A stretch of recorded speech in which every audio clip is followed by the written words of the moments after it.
نحمده ونصلي على رسوله الكريم اما بعد فاعوذ بالله من الشيطان الرجيم بسم الله الرحمن الرحيم رب اشرح لي صدري ويسر لي امري واحلل عقدة من لساني يفقهوا قولي.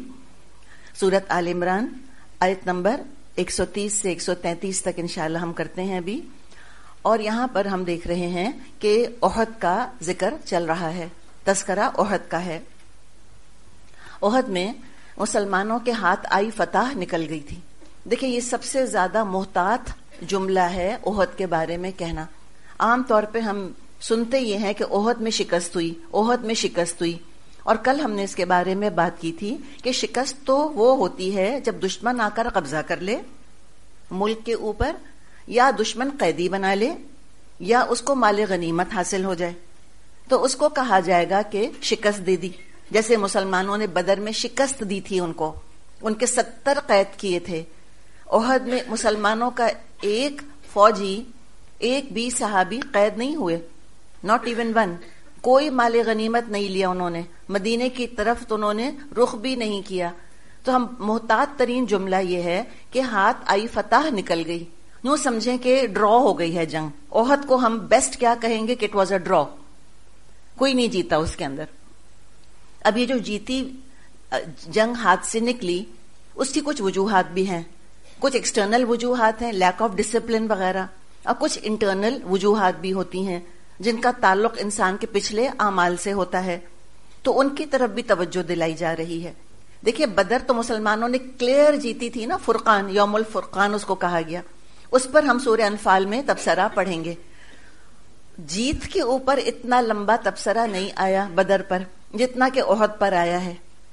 اس لیے کہ جب انسان ڈاؤن ہوتا ہے، موریل اس کا گرا ہوا ہوتا ہے، تو اس میں سے اگر اس کی توجہ یہ دلائی جائے کہ دیکھو تم اس ٹریجڈی سے، اس المیے سے، اس غم سے تم کیا کچھ اپنے لیے سبق حاصل کر سکتے ہو، تو ایک پازیٹیوٹی آتی ہے اس کے اندر.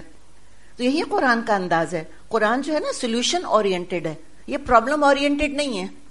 تم نے تو یہ کر دیا، اور تم تو ایسے تھے، اور تم تو ہو ہی ایسے، اور آج یہ کر رہے ہو تو پتہ نہیں کل تم کیا کرو گے. رسول موجود ہیں تو یہ حال ہے، کل رسول چلے جائیں گے تو اللہ جانے تمہارا کیا بنے گا. ایسے تبصرے یہ نیگیٹو تبصرے ہوتے ہیں. غلطی کو پوائنٹ آؤٹ کر دینا چاہیے، اور کس طرح اصلاح کی خاطر. دیکھیں ایک انتقام کے لیے، غصہ نکالنے کے لیے، اگلے کو بے عزت کرنے کے لیے، اس کا ایگو کرش کرنے کے لیے غلطی پوائنٹ آؤٹ کی جاتی ہے. یہ طریقہ، یہ سولوشن اورینٹڈ طریقہ نہیں ہے. لیکن بعض دفعہ جونیئرز کی غلطی پوائنٹ آؤٹ کرنی ہوتی ہے، اپنی اولاد کی کرنی ہوتی ہے، چھوٹے بہن بھائیوں کی، شاگردوں کی، طالب علم آئے ہوتے ہیں. ان کی تربیت اسی طرح سے تو ہوگی نا، کہ ان کو بتایا تو جائے کہ کہاں غلطی ہو رہی ہے. اور کس طرح بتایا جائے؟ غصے کے ساتھ نہیں. اگر غصہ کر کے اور ان کو بتانے کی کوشش کریں گے تو الفاظ اتنے کوروسیو ہوں گے کہ وہ غلطی سے زیادہ نقصان وہ الفاظ پہنچا دیں گے جن کے ذریعے گفتگو کی جا رہی ہوتی ہے. تو اگر کبھی غصہ آئے، اور آتا ہے ہم لوگوں کو، مجھ کو بھی آتا ہے، آپ کو بھی آتا ہوگا، تو کم از کم ہم یہ سیکھ لیں قرآن سے کہ غصے کو تھوڑا ٹھنڈا ہونے دیں، ذرا سیٹل ہونے دیں اپنے آپ کو، اور اس کے بعد بات کرنا شروع کریں. بچے غلطی کرتے ہیں، بعض دفعہ ماں باپ ان کو ڈانٹتے ہیں، اور اللہ تعالیٰ مجھ کو بھی معاف کرے، اور جس نے اس طرح ڈانٹا ہے اللہ ہم سب کو معاف کرے. اتنے سخت الفاظ ہم بعض دفعہ استعمال کرتے ہیں کہ بچے اندر سے کچل کے رہ جاتے ہیں. یہ ہوتا ہے ماں باپ کا انداز. ہم سمجھتے ہیں چونکہ ہم مائیں ہیں تو ہمیں حق ہے ہم جو مرضی کہیں، یا ہم استاد ہیں تو ہم جس طرح چاہیں ہم شاگردوں سے بات کریں. نہیں، ہر ایک کی سیلف ریسپیکٹ ہے. اور خاص طور پہ یہاں معاملہ دیکھیں، یہ جو صحابہ تھے، مخلص صحابہ، ابھی تو منافقوں کی ہم باتیں نہیں کر رہے، ایک جنہوں نے کہ درہ چھوڑ دیا 35، ٹھیک ہے نا، اور وہ جو کہ پلٹ کے مدینے چلے گئے، ان کا گلٹ امیجن کر سکتے ہیں ہم، کتنی اذیت ان کو ہو رہی ہوگی. تو کل ہماری جب انچارجز کی میٹنگ ہو رہی تھی تو اتنی اچھی بات کری ایک انچارج نے. انہوں نے یہ کہا کہ جب نبی اکرم صلی اللہ علیہ وسلم کے دانت شہید ہوئے تو صحابہ کا کیا حال ہوا ہوگا کہ ہم نے حق نہیں ادا کیا آپ کے تحفظ کا، اس لیے آپ کے دانت شہید ہوئے، یہ ہمارا قصور ہے. اس کا بھی گلٹ ان کے اپنے اوپر ہی ہوگا. حمزہ کی شہادت کا بھی گلٹ وہی فیل کر رہے ہوں گے جو درہ چھوڑ کے چلے گئے کہ ناحق ہم وہاں سے ہٹے، نہ ہٹتے نہ یہ ہوتا. یہ بھی ہوتا ہے نا، اس طرح کے بھی ہوتے ہیں، یہ نہ کرتے تو یہ نہ ہوتا. تو وہ آلریڈی گلٹی فیل کر رہے تھے. تو یہاں پر اب ان کی اصلاح کی جا رہی ہے کہ دیکھو تم ان باتوں کا ذرا اہتمام شروع کر دو. گلٹ ہے، اور بہترین وقت اصلاح کا کب ہوتا ہے؟ جب کسی کے اندر گلٹ ہو. جس کے اندر ڈیفائنس ہے اس کی اصلاح کیسے ہوگی؟ تو یہ بھی جواب ہے کہ منافقوں کو کچھ کیوں نہیں کہا آپ صلی اللہ علیہ وسلم نے. دے ور ڈیفائنڈ، ان کو کوئی احساس ہی نہیں تھا کہ ہم نے غلطی کی ہے. تو جو غلطی مانتا ہی نہیں اس کی کہاں سے اصلاح ہوگی؟ جس کے اندر گلٹ ہے، جو شرمندہ ہے، جو شرمسار ہے، جو نادم ہے، اب اس کو سکھایا، سمجھایا، بتایا جا رہا ہے. اس کو کہتے ہیں بزرگی. قرآن ہم کو بزرگی سکھاتا ہے، حکمت سکھاتا ہے، ٹھہراؤ سکھاتا ہے، گریس سکھاتا ہے کہ be part of the solution.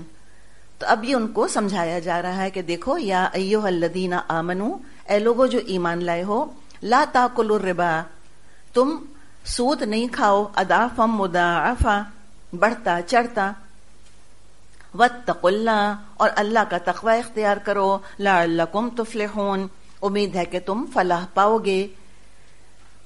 تو سود کی قطعی حرمت تو ہم جانتے ہیں کہ سورہ بقرہ میں ہم نے پڑھی ہے بھی، اور وہ آیات جو اس میں سود کی قطعی حرمت آئی وہ حجۃ الوداع کے موقع پر نازل ہوئی تھیں. اور سورہ آل عمران تو ابھی 3 ہجری کی ہے، یعنی کہ ابھی سود کی بلیک اینڈ وائٹ حرمت نازل نہیں ہوئی تھی. واللہ عالم، اللہ بہتر جانتا ہے، لیکن لگ ایسے رہا ہے. تو اب یہاں پر ان کو منع کیا جا رہا ہے کہ سودی کاروبار چھوڑ دو تو اچھا ہے. دیکھیے سود کے بارے میں چند آیات قرآن میں نازل ہوئی ہیں جو کہ سکیٹرڈ ہیں، بکھری ہوئی ہیں، اور مکی دور میں بھی سود کا ذکر آ چکا ہے. لیکن وہاں پہلے ذہنوں کو تیار کیا جا رہا ہے کہ تم یہ سودی کاروبار چھوڑ دو، اچھا نہیں ہے یہ. پھر قطعی حرمت جو ہم نے پڑھی ہے، سب سے پہلے جو ہم نے آیات پڑھی سود کے بارے میں وہ فائنل آیات تھیں سورہ بقرہ میں جو پڑھی ہیں، وہ وہاں رکھی گئی ہیں آپ صلی اللہ علیہ وسلم کی ہدایات کے مطابق. اور یہ والی آیات یہ ہو سکتا ہے کہ یہ پہلے نازل ہوئی ہوں، سمجھایا جا رہا ہو کہ چھوڑ دو سودی کاروبار، تم چھوڑ دو، اس لیے کہ ظلم کے ساتھ اور نا انصافی کے ساتھ حاصل کیا جانے والا پیسہ انسان میں ایمانی کمزوری پیدا کرتا ہے، اس سے بے برکتی آتی ہے، اطاعت کی توفیق کم ہوتی ہے. اور یہ سود کی حرمت اور سود کا برا ہونا یہ کوئی اسلام نے کوئی پہلا انکشاف نہیں کیا. یہودوں کے ہاں، جیوز کے ہاں قطعی حرمت تھی سود کی، حتیٰ کہ مشرکین مکہ کے ہاں. جب خانہ کعبہ کی ایک دفعہ تعمیر کرنے کی ضرورت پیش آئی، کوئی طوفان آیا تھا اور خانہ کعبہ ڈھہ گیا تھا، تو مشرکین مکہ، یہ نبی اکرم صلی اللہ علیہ وسلم کی بعثت سے پہلے کا واقعہ ہے، ابھی آپ اللہ کے رسول نہیں بن کر لوگوں کے سامنے آئے تھے، تو مشرکین مکہ کے دور میں کعبہ ڈھہ گیا، انہوں نے اس کی دوبارہ تعمیر کرنے کا فیصلہ کیا. اس کے لیے فنڈز جمع کرنے شروع کرے، اور ان فنڈز کے اندر جو انہوں نے جمع کرنے شروع کرے 2 شرطیں تھیں کہ 2 کا پیسہ نہیں لیا جائے گا، ایک سود کا پیسہ نہیں لیا جائے گا اور ایک زنا سے حاصل کیا ہوا پیسہ نہیں لیا جائے گا. اتنی حس ان کے اندر بھی تھی. تو یہ بات نہیں ہے کہ ان کو پتا نہیں تھا کہ سود بری چیز ہے. ہاں لیکن ہوتا کیا ہے کہ جب معاملہ گرے ہوتا ہے، بلیک اینڈ وائٹ نہیں ہوتا، لوگ کہتے ہیں چلو چل رہا ہے تو چلنے دو. جب قطعی حرمت آ گئی تو سارے رک گئے. تو جہاد فی سبیل اللہ کے لیے حلال کھانا ضروری ہے. اللہ تعالیٰ سے رزق حلال مانگیں، ہم سب اپنے لیے، اپنی 7 پشتوں کے لیے مانگا کریں. اور کہیں اگر لگے کہ میرے عمل میں کمی آ رہی ہے یا میں اطاعت نہیں کر پا رہی، تو پھر رزق کے سورس کی طرف دیکھیں اور اللہ سے دعا کریں کہ اللہ تعالیٰ اگر وہ پاک ہے تو پاک رہے، اور پاک نہیں ہے تو اللہ مجھے پاک رزق کہیں سے کھلا دے. اور دوسری جو یہاں پہ نصیحت کی گئی ہے وہ تقوی کی گئی ہے کہ اپنے آپ کو بچاؤ. واتقوا النار، اور اس آگ سے بچو، التی اعدت للکافرین، جو کہ کافروں کے لیے مہیا کی گئی ہے. تو منافقوں کے کان کھڑے کیے جا رہے ہیں کہ تم کسی کافر سے کم نہیں ہو، بلکہ منافق تو کافر سے بدتر ہی ہے. اللہ تعالیٰ کو جتنا غصہ منافق پر آتا ہے اتنا غصہ کافر پہ نہیں آتا. یہ آستین کے سانپ ہیں، ان کے بھروسے پر کوئی فیصلہ کر لیا گیا اور عین وقت پہ دغا دے گئے، عین وقت پر دھوکہ دے گئے۔ پھر آگے فرمایا وَأَطِيعُوا اللَّهَ وَالرَّسُولَ لَعَلَّكُمْ تُرْحَمُونَ، اور اللہ اور رسول کا حکم مان لو، توقع ہے کہ تم پر رحم کیا جائے گا، کہ اللہ کی بات مانو، اللہ کے رسول کی بات مانو۔ اللہ کی رحمت اطاعت کے ساتھ مشروط ہے، غیر مشروط رحمت ہے اللہ کی۔ اللہ کی رحمت دو طرح کی ہے، ایک عام ہے، ایک خاص ہے۔ دنیا میں تو اللہ نے سبھی پر رحم کیا ہوا ہے، دنیا والوں کے لیے وہ رحمان ہے، رحمان الدنیا، دنیا والوں کے لیے رحمان، کافر کو بھی کھلاتا ہے، مشرک کو بھی کھلاتا ہے، مومن کو، متقی کو بھی کھلاتا ہے، سب کو دے رہا ہے۔ فرعون کا بھی اللہ تعالیٰ نے کھانا پینا اور سانس بند نہیں کر دیا جب اس نے دعویٰ کیا تھا کہ انا ربکم الاعلیٰ، نعوذ باللہ، کہ میں تمہارا رب ہوں سب سے اعلیٰ، اس کو بھی اللہ دیتا رہا، وہ بھی پھلتا پھولتا رہا، مہلت اس کو بھی ملی۔ لیکن ایک خاص اللہ کی رحمت ہے جو اطاعت کے ساتھ آتی ہے، وہ خاص مومن کے لیے ہے۔ رحیم کا لفظ جب بھی آتا ہے قرآن میں وہ ایمان کے ساتھ آتا ہے، تو اللہ مومنوں پر رحم فرمائے گا قیامت کے دن، دنیا میں بھی مومنوں پہ رحم ہوتا ہے اور آخرت میں بھی رحم ہوگا انشاءاللہ۔ تو جو چاہتا ہے کہ آخرت میں اس پہ رحم ہو، وہ اللہ رسول کی اطاعت کو زندگی کا طریقہ بنا لے۔ اور اب دعوت دی جا رہی ہے کمپٹیشن کی، وَسَارِعُوا، اور دوڑ کر چلو۔ سرعت لفظ ہم سمجھتے ہیں جلدی، کمپٹیشن کرو، کمپیٹ کرو آپس میں۔ کس چیز میں؟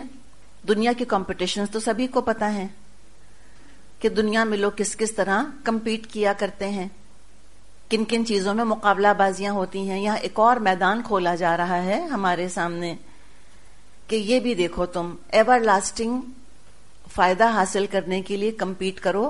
یہ دو چار کپڑے، دو چار انگوٹھیاں، یہ کوئی گاڑیاں اور یہ کوئی بنگلے، وہ کسی نے کہا ہے نا کہ 2 گز زمین کا ٹکڑا چھوٹا سا تیرا گھر ہے۔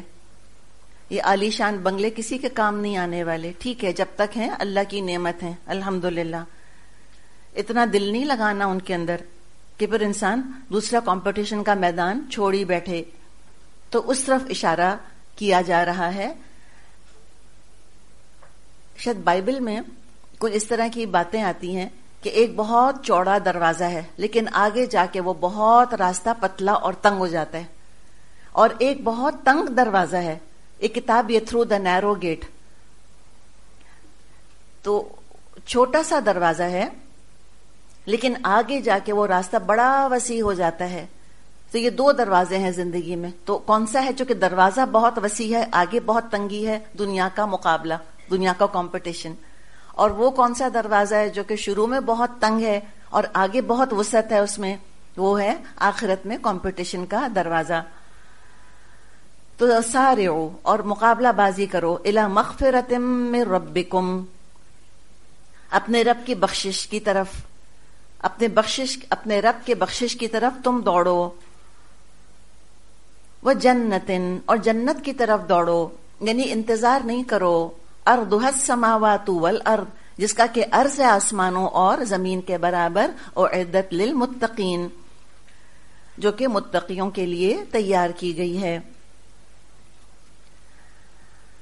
اب جو یہاں پر بات فرمائی کہ تم مسابقت کرو، جلدی کرو، آپ کو شاید وہ واقعہ سنایا تھا عکاشہ رضی اللہ عنہ کا کہ یہ مسابقت کیسے ہوتی ہے نیکیوں میں۔ ایک دفعہ آپ صلی اللہ علیہ وسلم فرما رہے تھے کہ یہ اتنے لوگ ہیں جو کہ جنت میں بغیر حساب کے داخل ہوں گے۔ کچھ آپ نے ان کی خوبیاں گنوائیں، لوگ سن رہے تھے۔ عکاشہ رضی اللہ عنہ کھڑے ہو گئے اور کہا کہ اللہ کے رسول صلی اللہ علیہ وسلم آپ دعا کیجئے، میں ان میں شامل ہوں۔ آپ نے کہا تو ان میں سے ہے، فوراً دعا کر لی انہوں نے۔ اس کے بعد ایک اور شخص کھڑا ہوا، اس نے کہا میرے لیے بھی دعا کیجئے۔ آپ نے کہا عکاشہ تجھ سے بازی لے گیا۔ تو جو نیکی کا موقع آئے دوڑ کر چلے انسان اس کی طرف، ادھر ادھر نہ دیکھے کہ ٹھیک ہے ٹرینڈ بن جائے گا تو ہم بھی کر لیں گے، نہیں، ٹرینڈ سیٹر بنو نیکیوں کے اندر، فالوور نہیں بنو، لیڈر بنو، تم آگے دوڑو۔ آگے دوڑنے کا فائدہ ہوگا کیا؟ دیکھیں جو نیکیوں میں آگے دوڑے گا اس کو قربانی زیادہ دینی پڑے گی، نو ڈاؤٹ، اس لیے کہ پائنیئر ہے نا وہ، رائٹ؟ تو اس کو قربانی زیادہ دینی ہوگی، وہ دوسروں کے لیے بھی راستہ ہموار کر رہا ہوگا. تو اس کو جیسے ہم نے اس دن بھی بات کی تھی کہ بعض لوگ ایسے ہوتے ہیں جو دوسروں کی ہدایت کی قیمت وہ ادا کرتے ہیں دنیا میں، اور باقی لوگوں کے لیے ہدایت پہ چلنا آسان ہو جاتا ہے. ہم نے صحابہ کی مثال ڈسکس کی تھی، ان کی بے مثال قربانیوں کی وجہ سے آج میرے اور آپ کے لیے دین پر چلنا آسان ہے الحمدللہ. تو چونکہ وہ ایک طرح سے پرائس پے کر رہے ہوتے ہیں دوسروں کی ہدایت کی، تو جو ہدایت پہ چلتے ہیں اس کا اجر بھی ملتا کس کو ہے؟ جنہوں نے راستہ صاف کیا تھا ان کے لیے، جنہوں نے راستہ ہموار کیا تھا ان کے لیے، تو وہ اپنے لیے صدقہ جاریہ بنا رہے ہوتے ہیں. جیسے کہ حدیث میں آتا ہے کہ جس نے ایک اچھا کام شروع کیا اس کو ثواب ملے گا اچھا کام شروع کرنے کا، اور ان تمام لوگوں کا بھی اجر اس کو ملے گا جو اس اچھے کام کو اپنائیں. حالانکہ لوگوں کے جو اچھے کام کر رہے ہیں ان کے اجر میں کمی نہیں ہوگی. تو یہ معاملہ ہے دراصل آگے بڑھنے کا. تو قربانی بھی زیادہ دیں گے لیکن اجر بھی بہت زیادہ ملے گا ان کو. تو آگے نکلو، آگے بڑھو تم اللہ کی مغفرت کی طرف اور جنت کی طرف. اس کا عرض ہے آسمانوں اور زمین جتنا. آپ نے تھان دیکھے؟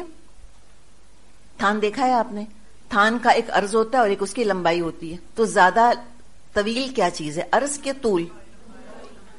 طول زیادہ، لمبا obviously طول زیادہ ہے، لینتھ زیادہ ہے، بریتھ تو کم ہے. تو جب اس کی چوڑائی آسمانوں اور زمین جتنی ہے جنت کی، تو لمبائی کتنی ہوگی؟ کوئی اندازہ لگا ہی نہیں سکتا. اللہ تعالی ہم کو وہاں پہ جمع کرے. اور یہ متقین کے لیے تیار کی گئی ہے. تو نیک اعمال کرو اور جنت کی قیمت چکاؤ. جس کو جتنے اعلیٰ درجے چاہیے وہ اتنی ہی زیادہ محنت کر لے. کسی کے بارے میں پتا چلے کہ وہ تو فرائض کے علاوہ نوافل کا بھی اہتمام کرتی ہیں، اللہ سے دعا کریں اللہ میں بھی ایسی بن جاؤں. کسی کے بارے میں پتا چلے کہ وہ مہینے میں 3 روزے رکھتے ہیں، دعا کریں اللہ تعالیٰ میں 6 روزے رکھنے لگ جاؤں، اور پھر شروع کر دیں. تو نیت کے حساب سے اجر تو ملنا شروع ہو جائے گا. اچھے کام کی جو ہی نیت کر لیں گے، یہ بھی سارعوا الی مغفرۃ من ربکم وجنۃ ارضها السماوات والارض خریدنے کا ذریعہ ہے. نیت کر لینا، صرف نیت کر لیں ابھی کہ اللہ مجھ کو یہ کام کرنا ہے، مجھ کو ٹیچر بننا ہے، مجھ کو آگے لوگوں کو پڑھانا ہے، مجھ کو عمل کرنے والا بننا ہے. اس قرآن پہ پوری شریعت پہ میں عمل کروں گی انشاءاللہ تعالی. جو کمی ہے انشاءاللہ اللہ میں اس کو پورا کروں گی، اللہ میری مدد کر. ابھی سے اجر لکھنا شروع کر دیں گے فرشتے اسی وقت سے. آپ صلی اللہ علیہ وسلم نے فرمایا، صحیح مسلم میں حدیث ہے، نیک اعمال کرنے میں جلدی کرو ایسے فتنوں سے پہلے جو اندھیری رات کے ٹکڑوں کی طرح آئیں گے. صبح کو آدمی مومن ہوگا اور شام کو کافر ہوگا، اور شام کو مومن ہوگا اور صبح کو کافر ہوگا. وہ اپنے دین کو دنیا کے معمولی سامان کے بدلے بیچ دے گا. تو جو جنت خریدنا چاہے، جو متقی بننا چاہے، اس کی یہاں پہ 4 موٹی موٹی صفات گنوائی جا رہی ہیں. اس کی ایک شخصیت کا نقشہ کھینچا جا رہا ہے. وہ کیسے ہوتے ہیں؟ نمبر 1، الذین ینفقون فی السراء والضراء. یہ متقی وہ ہیں جو ہر حال میں مال خرچ کرتے ہیں، خواہ بدحال ہوں یا خوشحال. دیکھیں پچھلی آیت میں ربا کی ممانعت آئی تھی، سود نہیں لو. سود کی ضد ہے انفاق. ایک سودی ذہنیت ہوتی ہے اور ایک صدقہ کرنے والی ذہنیت ہوتی ہے. سود لینے والوں کے اندر خود غرضی ہے، پیسے کی محبت ہے. اور یہ سود کا جو وہاں ذکر کیا اللہ تعالیٰ نے اس آیت میں کہ تم سود چھوڑ دو، اس لیے کہ سود سمبل ہے پیسے کی محبت کا. اور احد کی جیتی ہوئی جنگ جو ہاتھ سے نکلی، اس میں ایک وجہ مال غنیمت جمع کرنے کا شوق تھا، دنیا کا مال اس نے اٹریکٹ کیا تھا. تو اس دنیا کی محبت جس کا کہ سمبل مال ہے، اس کو دل سے نکالو، کم کرو اس کو، تو خرچ کرو جو تمہارے ہاتھ میں ہے. خود غرضی اور استحصال کرنے والی ذہنیت نہیں ہونی چاہیے. مومن سیلفش اور ایکسپلائٹیٹو نہیں ہوتا. لوگوں کی مجبوریوں سے فائدہ اٹھا کے ظلم نہیں کرو. خرچ کرو، تم ان کی مشکلوں میں اضافہ نہیں کرو، ان کی مشکلیں حل کرو. ہمدرد اور بے غرض اور رحم دل. اور کنجوسوں کے لیے تو جنت نہیں ہے. جنتی کنجوس نہیں ہوتا، جنتی سخی ہوتا ہے، دینے والا ہوتا ہے. اور یہ دینا، یہ کس چیز کی نشانی ہے؟ نرم دلی کی، ہمدردی کی. مسلم میں حدیث ہے، آپ صلی اللہ علیہ وسلم نے فرمایا جنت میں ایسے لوگ داخل ہوں گے جن کے دل چڑیوں جیسے ہوں گے، بالکل سافٹ ہارٹیڈ ہوں گے، بہت نرم دل ہوں گے. کسی کی محرومی دیکھ کے دل ایک دم نرم پڑ جاتا ہے کہ چلو اس کو دے دیتے ہیں. کسی کا دکھ دیکھ کے ان کا بھی دل دکھ جاتا ہے. تو مال سے ایسی محبت نہیں کرتے کہ اپنی سارے کھتے بھر بھر کے رکھیں. آپ صلی اللہ علیہ وسلم نے فرمایا فاتقوا النار، آگ سے بچو، ولو بشق تمرن، چاہے ایک کھجور ہی کیوں نہ دو، کچھ نہ کچھ دے دیا کرو. اسماء بنت ابی بکر، یہ عائشہ رضی اللہ عنہا کی بہن، ابو بکر کی بیٹی رضی اللہ عنہ کی بیٹی، ان سے روایت ہے کہ مجھ سے رسول اللہ صلی اللہ علیہ وسلم نے فرمایا لا توکی فیوکا علیکی، بندھن باندھ کے مت رکھ ورنہ اللہ بھی تجھ پر بندھن باندھ دے گا. بعض دفعہ ہم خواتین سلیقے کے نام پر ایسے کام کرتی ہیں. اسی خاتون سے کہا جا رہا ہے نا کہ بندھن باندھ کے نہ رکھ، اللہ بھی تجھ پہ بندھن باندھ دے گا. کیا سلیقے کا مظاہرہ کرتی ہیں بتائیں ذرا؟ جی ہاں، چھوٹی چھوٹی چیزوں کو جوڑ جوڑ کے کرنا، اور جب دیتے بھی ہیں تو کس حال میں دیتے ہیں. ایک جوڑا دینے کا سوچا کہ چلو یہ جوڑا کسی کو دے دیتے ہیں، پہلے تو دیکھا پھر رکھا کہ نہیں کیا پتا استعمال میں آ جائے، حالانکہ 1 سال سے نہیں پہنا. کہا کہ اچھا نہیں چلو پھر دیکھیں گے. سردیاں جیسے بھی گزر گئی ہیں، اب اس میں سویٹرز ہیں رکھے ہوئے سالوں کے رکھے. اب کئی کراچی کی سردی بیچارے کی کتنی ہوتی ہے سوچیں، اب وہ سالوں کے رکھے ہیں کہ اچھا نہیں اگلے سال کیا پتا پہننے کا موقع ہے. اب وہ اتنا بڑا سوٹ کیس اس میں ٹھسے ہوئے سویٹر، پھر رکھ دیا اٹھا کر واپس. یا چلو بہت سوچا کہ اچھا بڑی سخاوت کا مظاہرہ کرتی ہوں، ایک دل کڑا کر کے ایک جوڑا نکالا اپنا کہ دے ہی دیتی ہوں اب تو. پھر دیکھا اس کو، سوچا کہ ہائے دوپٹہ کتنا خوبصورت ہے، اس کو رکھ لیتے ہیں، چلو باقی جوڑا دے دوں. دیتے دیتے بٹن پہ نظر پڑ گئی. اتنی قیمتی بٹن، یہ تو 100 روپے کا ایک بٹن لیا تھا، یاد ہے نا تم کو؟ بٹن بھی کاٹ لی اس کے اندر سے. ٹھیک ہے، پھر وہ جوڑا کسی کے ہاتھ پہ ہم نے رکھ دیا. تو اس سے منع کیا جا رہا ہے کہ اتنی کنجوسی کے مظاہرے نہیں کرو. اس کو ہم نام کیا دیتے ہیں کنجوسی کا؟ ہم اس کو نام دیتے ہیں سلیقے کا. اور وہی والی بات سورہ بقرہ میں جو ہم پڑھ چکے تھے کہ ایسی چیز مت دو کہ اگر کوئی تم کو وہ چیز دے تو تم آنکھ بند کر کے وہ چیز لو. امیجن کریں ہمیں کوئی ایسا جوڑا دے رہا ہے، دوپٹہ اس میں سے نکال لیا، بٹن اس میں سے کاٹ لیے، لیسیں اس میں سے ادھیڑ لیں کہ اب اتنی مہنگی لیسیں ہیں، اب بچی کی شادی ہونے والی اس پہ لگاؤں گی. ہم اس طرح بچت کر رہے ہوتے ہیں، وہ 2 لاکھ کا میک اپ کروا دیے، اس میں بچت نہیں یاد آئی. تو یہ ہم لوگوں کے معاملے ہیں. تو کہا کہ نہیں، ایسے باندھ کے نہیں رکھو. اس کا مطلب یہ بھی نہیں ہے کہ انسان سارا کچھ لٹا دے. اب جو ہے وہ حدیث سن لی، اب میاں تنخواہ دے کر گئے تھے، اس کے بعد 5 تاریخ کو کہا کہ میاں تنخواہ لا دو دوبارہ. تو انہوں نے پوچھا کیوں؟ حدیث سنا دی کہ گن گن کے نہیں رکھنا چاہیے ورنہ اللہ بھی گن گن کے دے گا. یہ نہیں کہا جا رہا کہ ساری تنخواہ جو ہے وہ خیرات میں اور آپ صدقے میں لٹا دیں کسی کی. مراد ہے کہ اتنا ہاتھ بند نہ کریں. کھانا کسی کو دینا ہے، اب تو خیر مرغی جو ہے وہ تو بیچاری کوئی بڑی چیز ہی نہیں رہی، لیکن اب کوئی کھانا مانگنے والا آیا یا کسی کو کھانا دینا ہے کسی غریب کو، تو اب ڈونگے میں سے ڈھونڈنا شروع کیا. اب کیا ہوا، جب ڈونگے میں سے چمچہ ڈالا تو مرغی کی ٹانگ آ گئی اس کے اندر. اس کو چھوڑا جلدی سے، کوئی پر آ جائے، کوئی گردن آ جائے اس کے اندر، وہ نکالا اس کو ڈالا. سوچا کہ واہ کیا خیرات کی ہے میں نے تو آج، اب میں تو ہو گئی جنتی، اور کیا چاہیے اب مجھ کو جنت حاصل کرنے میں؟ اس سے زیادہ کوئی کیا کر سکتا ہے جو میں نے کیا؟ بھئی وہ دے دیں اس کو، پھر ہوگا کیا؟ قسمت میں نہیں ہے نا، تو وہ ہم کو بھی کھانے کو نہیں ملے گا. اور یہ ہم سب خواتین تجربہ کر چکی ہیں، سو کالڈ سلیقے مند. ہم بچا بچا کے رکھتے ہیں، سوٹ کیس کھولتے ہیں، کیڑا کھا چکا ہوتا ہے اس کو، یا وہ کھانا فریج میں رکھا سڑ چکا ہوتا ہے. اب کریٹ آیا اورنجز کا فار ایگزامپل، اب کہا کہ اچھا دل کڑا کر کے کسی کو ایک میں مالٹا دے ہی دیتی ہوں، پورا مالٹا فل 1. اب تلاش کرنا شروع کیا اس میں سے جو داغ لگا ہوا تھا، جو کمتر تھا، جو ہلکے سے فنگس لگ گئی تھی، چلو تم یہ کھا لو، اس کو دے دیا. حالانکہ ہمارے پاس تو کریٹ رکھا ہے نا پورا، ہم تو جو چاہیں لے لیں اس میں سے. اب وہ جو ایک ہی کھا رہا ہے اس کو اچھا تو دیں کم از کم. تو یہ کوشش کریں ان چیزوں میں کہ انسان ان چیزوں کے اندر ایسی ڈنڈیاں نہ مارے. پھر آپ صلی اللہ علیہ وسلم نے پھر ان سے فرمایا، ایک اور روایت ہے، بخاری اور مسلم کی روایت ہے، کہ آپ صلی اللہ علیہ وسلم نے فرمایا خرچ کرو اور گن گن کر مت رکھو، ورنہ اللہ بھی تم کو گن گن کر دے گا. سینت سینت کے مت رکھو ورنہ اللہ بھی تمہارے ساتھ یہی معاملہ فرمائے گا. یہ بخاری اور مسلم کی روایت ہے. تو ذرا مٹھیاں کھولنے کی ضرورت ہے. اور الحمدللہ ہم کتنے بھی گئے گزرے کیوں نہیں ہو گئے، اب بھی الحمدللہ مسلمان سخاوت میں مانے جاتے ہیں. ہمارے اندر الحمدللہ کنجوسی نہیں ہے. اور خود ہمارا ملک پاکستان کوئی ایسا امیر کبیر نہیں ہے یہاں پہ، لیکن پھر بھی فلانتھراپی دیکھیں یہاں کی الحمدللہ. لوگ دل کھول کے الحمدللہ اللہ کے راستے میں دیتے ہیں، ہیومینیٹیرین کازز کے لیے دیتے ہیں. کتنے اسپتال ہیں، کتنے ادارے ہیں جو پرائیویٹ فنڈنگ پر چل رہے ہیں الحمدللہ. تو یہی چیز بہت اچھی ہے. تو لوگوں کی ضروریات کو پورا کرو، خرچ کرو لوگوں پر. کم ہے تو کم خرچ کرو، زیادہ ہے تو زیادہ خرچ کرو. کچھ نہ کچھ لوگوں کو دیتے رہو.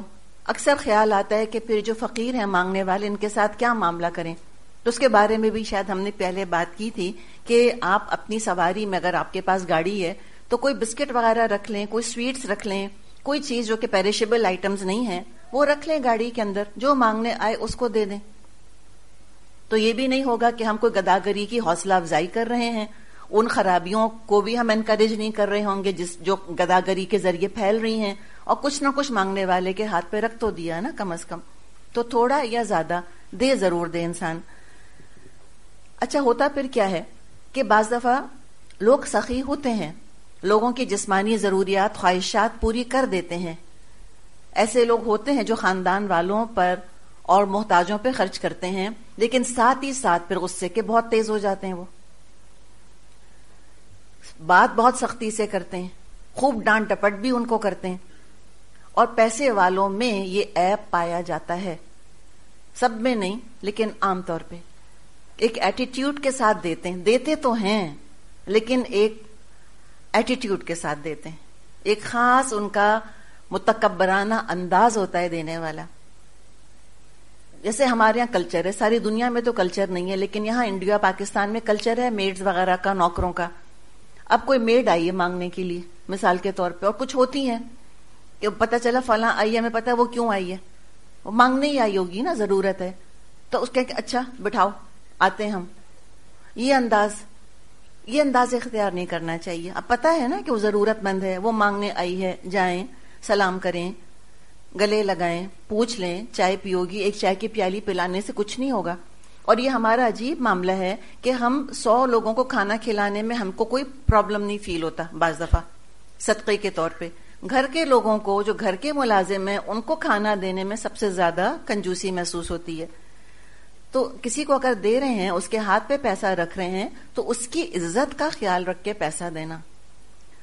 زکوٰۃ یا خیرات دینا، اس کے ساتھ ایک رویہ بھی ہونا چاہیے جس کے ساتھ زکوٰۃ یا خیرات دی جائے کسی کو. تو بعض دفعہ یہ ہم اس کی کمی دیکھتے ہیں اپنے چاروں طرف. جو سخی ہوتے ہیں، جو غریبوں کا اور غریب رشتہ داروں کا خیال کر رہے ہوتے ہیں، وہ سمجھتے ہیں پیسہ دے کر دوسروں کو برا بھلا کہنے کا جیسے کہ حق نہیں خرید لیا انہوں نے. تو لوگوں کی نفسیاتی ضروریات کا بھی خیال رکھنا بہت ضروری ہے کہ جسمانی صحت دیتے دیتے نفسیاتی طور پہ بیمار مت کر دو ان کو. تو یہاں پر پیسے خرچ کرنے کا ذکر ہے، لیکن علماء اس کو مزید وسعت دیتے ہیں اس آیت کو کہ اگر علم ہے تو علم تم نے حاصل کیا ہے وہ خرچ کرو لوگوں پر. کوئی ہنر اگر آتا ہے تو خرچ کرو لوگوں پر. سلائی آتی ہے تو بتا دو، سلائی سکھا دو 4 لوگوں کو. کوئی انٹرپرنور بنا دو کسی کو، کوئی اسکل سکھا دو، وہ خود کمانے کے قابل ہو جائے. تو وہ خرچ کرتے ہیں. اور کیسے ہوتے ہیں؟ والکاظمین الغیظ، اور وہ غصے کو پی جانے والے ہوتے ہیں، غصے پر قابو پانے والے ہوتے ہیں. یہ نہیں کہا کہ ان کو غصہ نہیں آتا ہے. بعض ٹھنڈے مزاج کے ہوتے ہیں، بعضوں کا غصہ تیز ہوتا ہے. تو اس غصے پر قابو پاتے ہیں. یہ نہیں کہا اللہ تعالیٰ نے غصہ نکال دو، ہم نہیں نکال سکتے غصہ اپنے اندر سے، یہ اللہ نے ڈالا ہے. اللہ نے جو کچھ میرے اور آپ کے اندر رکھا ہے اس کا کوئی نہ کوئی فائدہ ہے. بے فائدہ کوئی چیز نہیں رکھی اللہ نے مجھ میں اور آپ میں. کسی چیز کا غلط استعمال اس کو غلط بنا دیتا ہے. تو غصہ تھامتے ہیں، غصہ پیتے ہیں، ایک دم برس نہیں پڑتے. ایک شخص آیا آپ صلی اللہ علیہ وسلم کے پاس اور اس نے آپ سے پوچھا کہ آپ مجھے کو نصیحت کیجئے. آپ نے فرمایا لا تغضب، غصہ مت کیا کر، وَلَكَ الْجَنَّةُ، اور تیرے لیے جنت ہے. تو یہ غصہ پینا، غصہ تھامنا، یہ جنت کی قیمت ہے جو کہ ادا کی جاتی ہے. اور یہ کاظمین کا لفظ استعمال کیا ہے، یہ آپ دیکھیں کتنا خوبصورت ہے. آپ نے ہاٹ واٹر بوٹل دیکھی ہے، اب تو استعمال بھی نہیں ہوتی، پہلے کے زمانے میں ہوتی تھی. وہ ربر کی بوتل ہوتی ہے اور اس کے اندر گرم پانی بھرتے ہیں سکائی وغیرہ کرنے کے لیے. اس کا اگر آپ نے ڈاٹ صحیح بند نہیں کیا اور اس میں سے اگر 2 قطرے بھی گر گئے تو جلا ڈالیں گے نا. یہی معاملہ غصے کا ہوتا ہے. غصے میں اتنے سخت الفاظ ہم استعمال کرتے ہیں کہ وہ اگلے کو جلا ڈالتے ہیں اور ہمیں احساس بھی نہیں ہوتا کہ ہم نے کیا معاملہ کسی کے ساتھ کر دیا ہے، کتنی اذیت پہنچا دی ہے کسی کو. اور خاص طور پہ مانگنے کے ساتھ یہاں غصے کا ذکر ہے. جو لوگ بار بار مانگتے ہیں تو انسان اریٹیٹ ہوتا ہے. کوشش کریں غصہ نہ کریں، نرمی سے جواب دے دیں، دے سکتے ہیں تو دے دیں ورنہ معذرت کر لیں. اور دیکھیں ہمارے یہاں طریقہ یہی ہے نا، جب فقیر مانگنے آتے ہیں تو ہم کیا کہتے ہیں؟ معاف کرو، یہ معاف کرو کہتے ہیں نا. یہ طریقہ اچھا ہے کہنے کا کہ معاف کرو، تیوری نہیں چڑھائیں، بدمزاجی کا مظاہرہ نہ کریں. اچھا اب یہ کیسے پتا چلے گا مجھ کو اور آپ کو کہ میرا یا آپ کا غصہ تیز ہے؟ کسی نے آج تک خود منہ سے کہا ہے اپنے؟ جی کبھی بھی نہیں. اگر کوئی کہتا ہے کہ آپ کا غصہ تیز ہے تو خاموش ہو کر تھوڑی دیر کے لیے سوچ لیں. عام طور پہ کوئی اگر کہہ دے ہم سے کہ آپ کا غصہ تیز ہے تو ہمارا کیا معاملہ ہوتا ہے؟ ہم یا تو ڈیفینسو ہو جاتے ہیں کہ نہیں میں تو غصہ نہیں کرتی، یا اوفینسو ہو جاتے ہیں. اپنا مزاج دیکھا ہے تم نے؟ تمہارے لیے سب کہتے ہیں کہ تمہارا غصہ بہت تیز ہے. انسان کہتا ہے بھائی چلو ٹھیک ہے، اور ہمیں اس پہ غصہ آ جاتا ہے کہ مجھ سے کیوں کہا کہ میرا غصہ تیز ہے.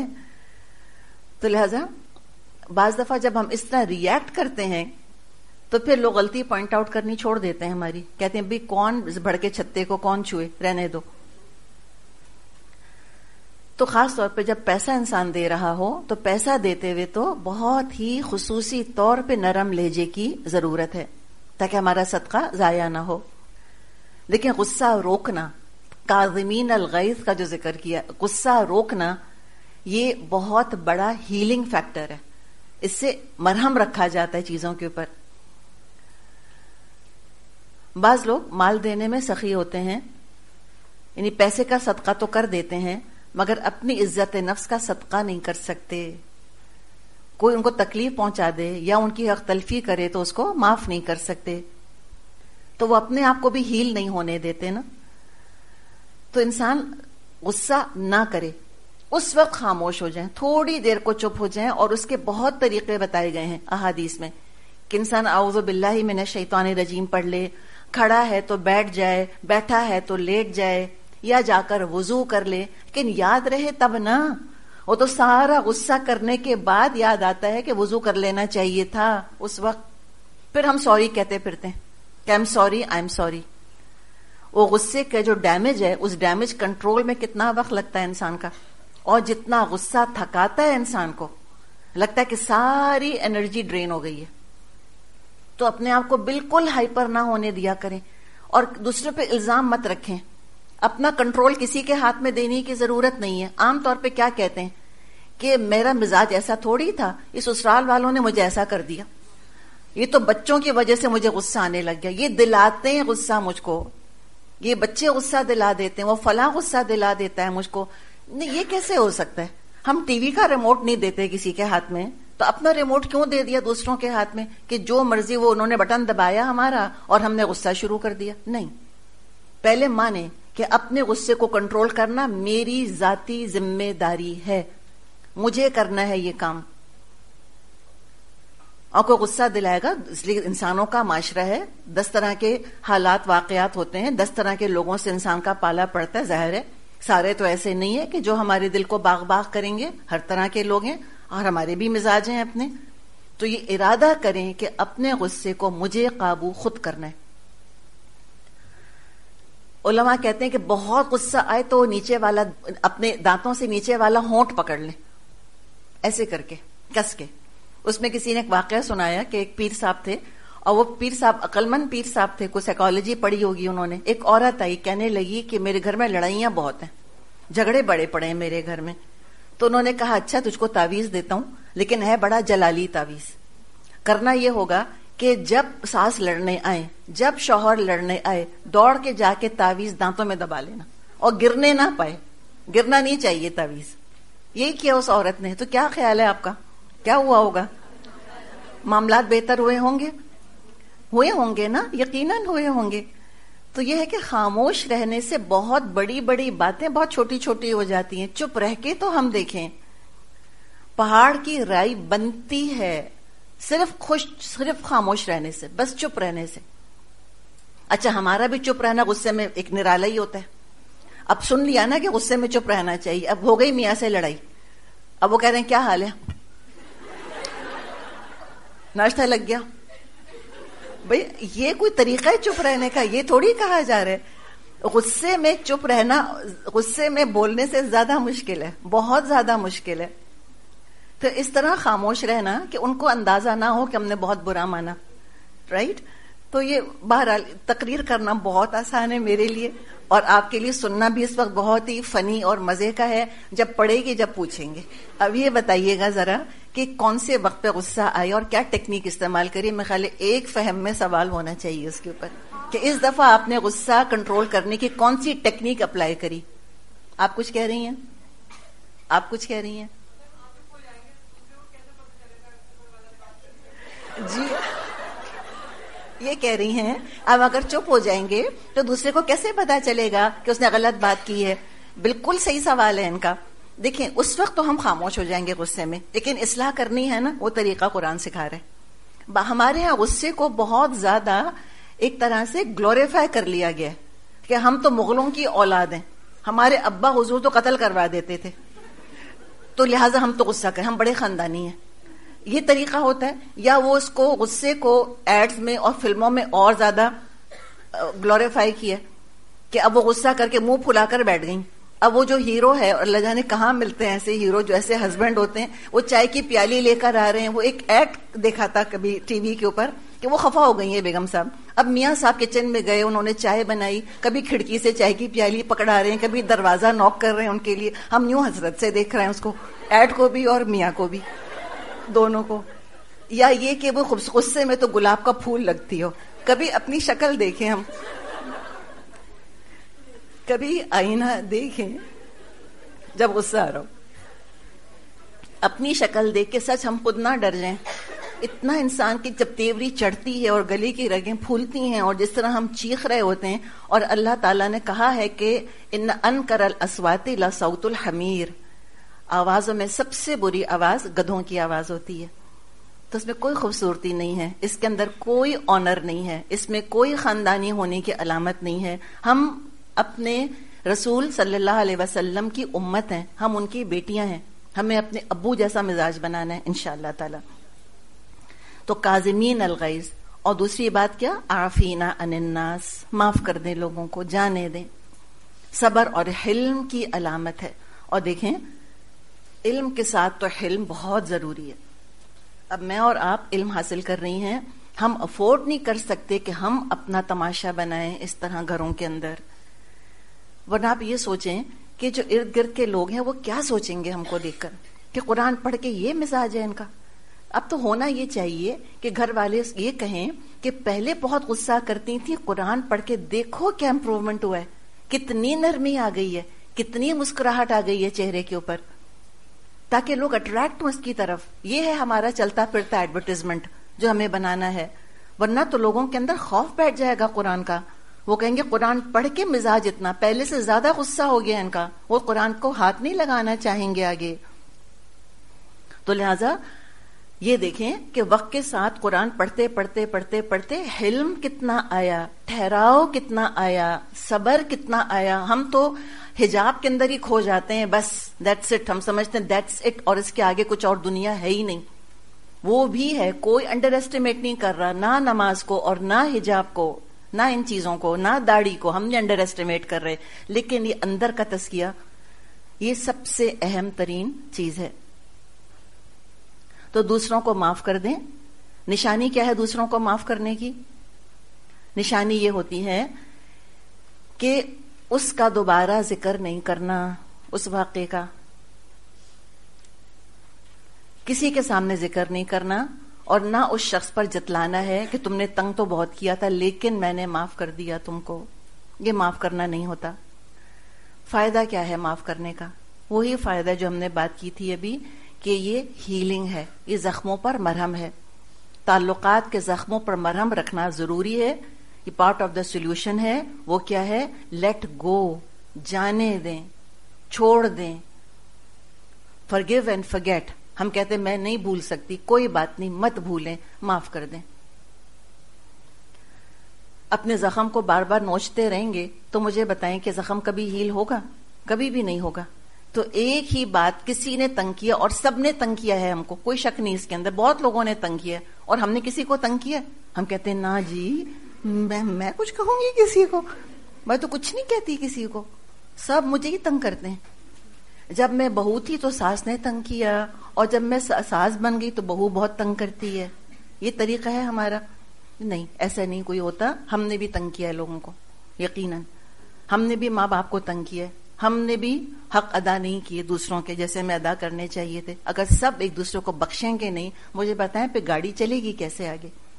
اور پیس آف مائنڈ کے ساتھ تو کام کر سکتا ہے انسان، بغیر پیس آف مائنڈ کے نہیں کر سکتا. امیجن کریں کہ ہم سب گھروں سے لڑ کر آئی ہوتی ہیں اس وقت، ہم کاٹ کھا رہی ہوتی ہیں ایک دوسرے کو، تو پرسکون گھر سے نکل کر آنا کتنی بڑی نعمت ہے کہ سکون سے انسان کوئی کام کر سکے زندگی کے اندر. ورنہ دیکھیں جو دوسروں کو معاف نہیں کرتے نا، زبان سے خالی کہہ دیتے ہیں کہ معاف کر دیا، لیکن کرتے نہیں ایکچولی. اگر معاف کر دیا ہوتا تو پھر یہ 50 سال کے بعد رونا کیوں آیا؟ اللہ میری ساس کو بخشے کیوں کہا؟ بخش دیا تو چھوڑ دیں نا ان کو. ہم تو قبر والوں کو نہیں بخشتے، جو مر کھپ گئے، مٹی ہو گئے، ان کو نہیں بخشتے. ان کے بھی قصور یاد کر کر کے اور خود بھی روتے رہتے ہیں اور دوسروں کو بھی بتاتے رہتے ہیں. یعنی کہ جو لوگ معاف نہیں کرتے نا، وہ وکٹم مینٹالٹی کے اندر رہتے ہیں، ایک مظلومیت کی اور بیچارگی کی وہ تصویر بنے رہتے ہیں. اور پھر اس کا ایڈکشن ہوتا ہے، مظلوم بننے کا نا ایڈکشن ہوتا ہے انسانوں کو، کہ وہ یہ چاہ رہے ہوتے ہیں کہ ہر وقت لوگ مجھ پہ ترس کھائیں. تو اپنے اوپر ہونے والے ریئل اور امیجنڈ دونوں طرح کے مظالم کا وہ ذکر کرتے رہتے ہیں. اور کوئی آڈینس چاہیے ہوتا ہے ان کو جو سن کر ان کی یہ باتیں ذرا ان کے ساتھ وہ شیئر کر سکیں، کہ جن کو وہ بتا سکیں کہ کس کس نے مجھ پر کتنا کتنا ظلم کیا تھا. اور اس کے اندر پھر مبالغہ آرائی ہوتی ہے، اور اس کے اندر بہتان بھی لگتے ہیں. امیجنڈ مظالم بھی تو ہوتے ہیں نا لوگوں کے، کہ فلاں نے یوں تنگ کیا تھا، حالانکہ ہو سکتا ہے وہ تو بائی دا وے کوئی ایک جملہ کہہ کر چلے گئے ہوں، لیکن نہیں سوچا کہ نہیں ڈائریکٹڈ تھا میری طرف. جو کوئی بات ہوگی چلتے تیر کو پکڑ کے اپنی طرف لے آتے ہیں کہ نہیں یہ تو مجھے کو تانا دیا، یہ تو مجھے کو سنایا جا رہا ہے. اتنی کیا انسیکیورٹی انسان کے اندر؟ اس کا مطلب ہے اعتماد ہی نہیں اپنے اوپر. اپنا ہی کوئی پرابلم ہے نا ایگو کا، اتنا فریجائل ایگو ہے، یا کوئی احساس کمتری ہے اپنے اندر کہ ہر ایک کی بات جو ہے وہ اپنے اوپر لے لیتے ہیں. کچھ لوگوں کو ہوتا ہے راہ چلتی بات کو اپنے اوپر لے لیتے ہیں. وہم و گمان میں انسان کے نہیں ہوتا کہ ان کو یہ بات بری لگ رہی ہوگی. تو بات بات پہ برا ماننا چھوڑیں. اور ہم مجاہد ہیں، میں اور آپ، اور مجاہدہ کو زیب نہیں دیتا کہ اس قدر وہ نازک بن کر اور نزاکت آرا بن کر بیٹھے. نہیں، ایسے نہیں کام چلے گا. ہم اپنے ذہن کو اگر اتنا پریشان رکھیں گے تو علم کی کیا خدمت کر سکیں گے؟ کیا جہاد ہوگا؟ کچھ نہیں ہوگا. اور دوسری بات دیکھیں کہ مظلوموں بیچاروں پر لوگ ترس تو کھا سکتے ہیں، عزت نہیں کر سکتے. عزت نہیں ہوتی. مظلوم بننا ہے، بیچارہ بننا ہے، لوگ کہیں گے ہائے بیچاری، ہائے بیچاری، ہائے بیچاری. تو اس میں مجھے پتا ہے کیا پرسنالٹی ہے، وہ کیا لیڈرشپ کوالٹیز آئیں گی اس کے اندر، اور کیا لوگوں کے لیے رول ماڈل بنیں گے. تو معاف کرنا امپاورنگ ہوتا ہے کہ میں نے معاف کیا، it was my decision, I let it go. اور جو چاہتا ہے کہ اللہ معاف کرے اس کو، وہ لوگوں کو معاف کرے. اور کون ہم میں سے ہے جو نہیں چاہتا کہ اللہ مجھ کو معاف کرے؟ معاف نہ کرنا ویکنس ہے، یہ کمزوری ہے. معاف نہ کرنا is a huge weakness of personality.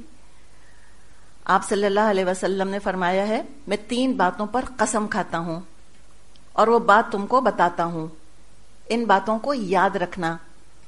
کیا بات ہے؟ نمبر 1، ما نقص مال عبد من صدقۃ، صدقہ کرنے سے کسی کا مال کم نہیں ہوتا. نمبر 2، ولا ظلم عبد مظلمۃ صبر علیہا الا زادہ اللہ عزا، جس پر ظلم کیا گیا اور اس نے اس پہ صبر کیا تو اللہ اس کی عزت بڑھاتا ہے. اور تیسری چیز، ولا فتح عبد باب مسئلۃ، نہیں کھولتا کوئی شخص سوال کا دروازہ الا فتح اللہ علیہ باب فقر، مگر یہ کہ اللہ اس پر فقر کا دروازہ کھول دیتا ہے. تو ہاتھ پھیلانا نہیں ہے.